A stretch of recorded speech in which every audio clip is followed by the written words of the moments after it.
Hello, and thank you so much for joining us here at Enterprise U, where we dig deep into the mind of the entrepreneur and extract what it takes to start your own business, launch your own website, and even create your own brand. I'm your host, Jocelyn Durrell, and today we have with us none other than Arthur Eugene Robinson.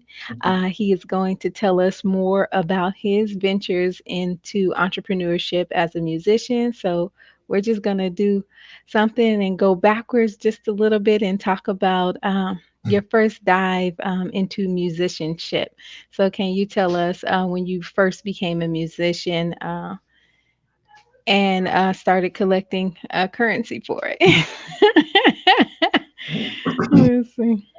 Well, I started when I was 13. Okay. My dad had a gospel group, and I used to he asked me to, press the keys on the keyboard to give them their key so they can sing their song. And so it started off as me just pressing the key, and then I started adding other notes, and then I started adding other notes, and started playing that way. Started playing by ear. As far as the currency part, it was kind of That is so it was silly. kind of off and on. You know what I'm saying? Yeah. I wasn't really on salary. My church at the Okay. time, they would do like every year they would do like a musician's day to Uh where huh. we got paid Okay. at that time. But now, as you became an adult, then yeah, all the money starts rolling in after that. So Yeah. So back in the day, it was just like, come on, boy, show them right, what you can do, huh? yep, that's it. And we and I we hear and you. we was happy just to play. You know what I'm saying? It wasn't even about money. It was just I didn't know nothing about playing and money at that time. I was just playing. So Right. yep. And so did you fall in love with just playing, or like was it a knack, or was it something that you had to do as a child? Because I know some parents force their children to be musicians. You say you're gonna play these drums, you're gonna do something constructive so that you can learn something about your time. But did you actually have a love for music? Yes, it was. I wasn't pressured at all. It was just something that happened. My parents didn't pressure me at all to be a musician. Um, it was just a matter of me. I just fell in love with it at my church at the time. There was another main musician. I was just kind of growing under her at the time. Um, and so I just fell in love with it. It became something that I've done up until this point. So Okay. yeah, That's beautiful. So when did you start? You said when you became an adult, you learned the money side of it and how to exchange your gift for currency. yeah, Can you just talk more about that? Like, how is it? Like, I know a lot of church musicians, they're like, sometimes they struggle to get paid. yeah, And paid for their talent. yeah. So can you just talk about just where you began to learn how to manage the business side of it? Well, for most of my 20s, I was still just playing just to be playing. It wasn't even, I didn't start really getting paid on a consistent basis for music until I was in my 30s. And Okay. that's when I had, kind of ventured out to other churches, and then they were paying me. And then when you grow to be a musician in your city, you become well known a little bit. Then you start doing gigs, you start doing shows, you start doing all that. That's when it became a business. In a way, I treat when I'm doing stuff outside of the church more like a business than the church. Although churches that's important as well. I get paid good now as a musician at church. But yeah, it's been a long journey. I've been doing it for a long time, so I don't remember all the ins and outs of when it kind of turned into a business. But Right. yeah, The more so of a lack of a trade. I just want to just talk about are you classically trained, or how did you come into like learning music? Were you trained? Did you take lessons? How did you get into that? I had a few lessons here and there, but it wasn't anything that was set up. It was just like, show me this. And I had actually two people show me some stuff, but it wasn't like on a consistent basis. I didn't become classically trained until about maybe 6 years ago when I went to school. I played by ear all my life, uh, Mhm. but then I kind of got bored with how I played because I didn't Mhm. really understand music. I knew how to play, but I didn't understand it the way I should. So I went to Mm. school for it, and then I got a bachelor's degree in music and music production, and then I ended up getting my master's degree. Like, Where did you get your bachelor's? I'm sorry, Where did you obtain your bachelor's? Full Sail University out of Florida. Okay. Yeah. And so when you're we're doing the Full Sail University, did you get a chance to network and learn from other musicians, and just tell us about some of your college experience and what you dabbled in? Going to Full Sail was the best experience. I loved every second of it. There was not one time because I was learning everything about music. Everything was current. Everything was about technology. Everything was about Hollywood. The Full Sail, they really they stay current with what's going on in music and in technology and movies and stuff like that. So every year they're giving you the newest information and they're giving you the newest technology. So I loved every bit of Full Sail, and that's the type of school they are. It's all about being placed in what's going on in the industry right now and not past stuff. And as far as working, and the networking for that school is excellent because they keep up with you even after you graduate. When you're an alumni, you can still, even right now, I can still take classes and they're free now because I'm a graduate. But I can call the school and they'd be like, well, this person or this company is looking for whatever, and can you take this assignment? So that's Mm. what's great about my school because it's almost like you're still at the school. You know what I'm saying? That's amazing. Yeah. That's amazing to be They able to extend your network so far. yeah. So now what we're here to talk about, like how did it come to you to want to share knowledge with people through literature and create the book Piano Theory? Let's talk about. Can you tell us the full title, how you come up with it, just what was the whole process, and walk us through that journey? Um, yeah, I've been teaching for a long time. When you're a musician, people ask you to teach. And so I've been teaching a long time, and it got to a point where a lot of the students weren't being faithful uh, Mm, to learning music or lessons. I mean, when I first grew up, people loved to practice and learn, but for some reason, over the past, I don't know, 10 years, I would say, um, learning music. I think it has a lot to do with social media and kids having so many other things in front of them that they don't really commit like we did when we grew up playing. So mm, I was at a point where I wanted to stop teaching because you would have people who would start and then they would right. quit. They would start and quit. They wouldn't be faithful. So one day I said, let me just create a slideshow of of everything I know so I can use that to help me teach students. I could just have slideshows.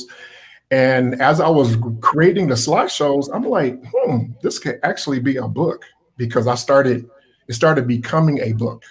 And that's Mm, when I said, you know what, I'm gonna write a book. And okay. and if people want to learn the basics, the very basics of music theory, then they could take my book and they don't have to really be committed to coming to practice. I would just write a book. And then if they had questions, they can always reach out to me and I can help them that way. But Mm, all the students I have now are faithful. I don't know how mm. that happened, but I got great students and they Right. haven't given up. They stick with it. And I use my book. They buy my book and use it, as so it's great. I love it. That's amazing. That's amazing. So, Eureka, I'm just gonna write a book since I Yeah. have this presentation. Yep. So let's just talk about the book. So, because the book's been out for a year. Yep. Let's just talk about how you're able to market it or promote it or just different things. Where are you selling it? How are you scaling on that? What can you say to encourage the next entrepreneur who might want to step out and say, "Hey, I can write a book too." How would you encourage them to do that? Well, as far as I'll try to answer your first question. It's on Amazon. My book is on Amazon, but I'm getting more sales when people call me and then they send me the money and then I order their book. But there was a stall this past year because of COVID, so Mm, everything was shut down. And even right now, there's a little back order on my book. My publisher said that she ordered the books at the end of December and she hadn't received them yet. And it all has to do with COVID. So there's been kind of a delay right now because of the coronavirus situation. But I've been selling my books through Amazon, and people calling me, and I just order it and then give it to them or however. So that's one of the ways. Now, as far as encouraging other people, everybody has a book in them. You know what I'm saying? It's mm, just a matter of, do you want to take the time to write what you know, what you are an expert at? So you have to figure out what you're expert at, or something that you love so much that you can talk about it or you can write about it, and anybody can turn it into a book. Um, mm. Everybody has a book in them. It's just a matter of if it's God's will for you to write a book. So Okay. that. So yeah, anybody can write a book. We're Yeah, experts at something. Everybody's an exactly. expert at something. Okay. Yeah. All right. So, like, what's next for you? I know. Let's just talk about, because you have another whole another lane when it comes to composition and other things. Can you talk about some of the ventures that you have coming up? Yeah, well, right now, of course, my whole life is playing in church. I'm still a church musician, but Okay. my favorite thing to do. Sorry, my phone's ringing. My favorite thing to do is to score movies and write music for media, like commercials or movie trailers. That stuff I love. I mean, I've been playing all my life. That's just something I can do, and but I love to hear music in movies. Yes. I love to hear music, on television, on commercials. I mean, when that stuff comes on, it gets my attention, especially movies. Yes. Oh, So yeah. yeah, being able to take music and try to write to the emotion of a character, I love that.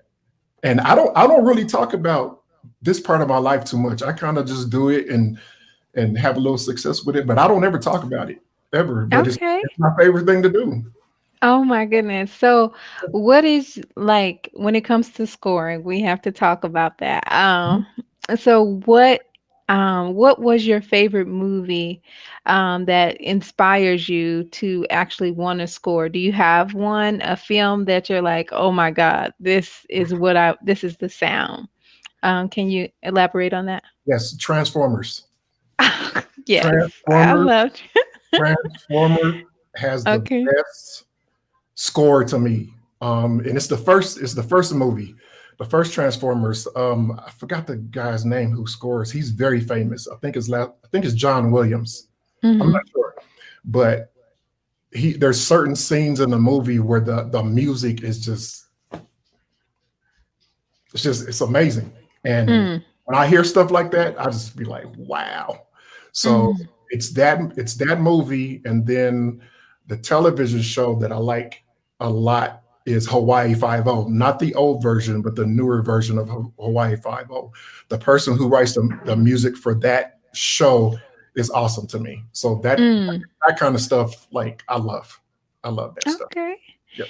That is amazing. So you guys be looking out in the credits. You might see Oh, Mr. Robinson's name scrolling down in some of your feature films really soon. oh, Um, you have a son who is in your kind of growing up in your steed, and let's talk yeah. about just how you just incorporate parenting and music and training. Can you talk about that? Well, my son, he plays the drums and he plays the piano now. As parents, a lot of parents, they want their kids to follow in their footsteps and stuff like that. But I never wanted to force my son to do that. I just Hmm. waited to see if he became interested. Of course, most musicians want to bang on a drum first. Hmm. That's where they all start. I did this. I did the same thing. But now he's picking up the piano. He's writing his own songs. He plays with me in church. Um, Mm. Sometimes he started out playing key bass, and now he's playing little chords here, there. He actually played a whole song last Sunday Oh, wow. for the first time. While I was on organ, he was on Okay. the piano. So yeah, it was wonderful. It was All wonderful. right. But yeah, So, man, that is just such amazing. So you even have legacy in musicianship and just passing that down to your son. yeah. Is there anything that you would like to tell us regarding your book or regarding in your company? Just getting the word out or just expressing what it is to be an entrepreneur. Right now, I have created an online course for musicians, and it's kind of the best time to do it because you know people can learn online, and especially during the COVID times, people are wanting to stay a little bit more safe. So I did create an online course, actually two of them. One will be active next month, but one is already active now, so I can actually teach virtually. Okay. That was I it took me about 8 months to work on those things right there, but that platform is up. So that's been my biggest thing I've been working on so far, is just the online course. So I can have so people can just log in and do their lessons. And Mm-hmm.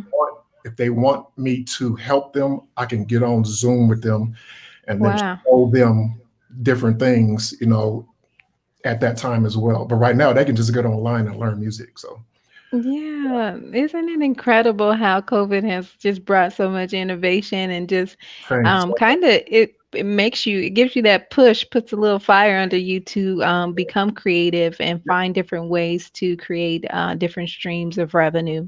right. But Jean, it's been a pleasure. Can you tell them where they can follow you on your social media profiles, and just how they can get in touch with you if they're interested in lessons? And I know you have your class, but just go ahead and elaborate on that before we close out.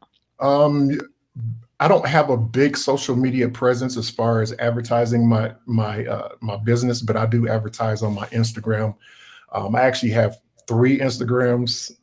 Okay. You can find me on the Perfecting Musicians Instagram, since we're talking about music. Perfecting Musicians. My main Instagram is I am King Arthur the second. You can find me there. And is what was your other question? I'm sorry. No, just we just wanted to know where we can follow you. Yeah, yeah. And yeah, that was it. And But I mean, if you want to get in contact with me about information about lessons, you can.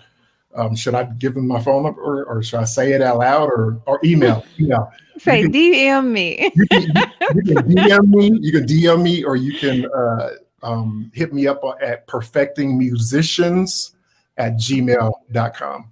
Musician Okay. with an S, perfecting musicians.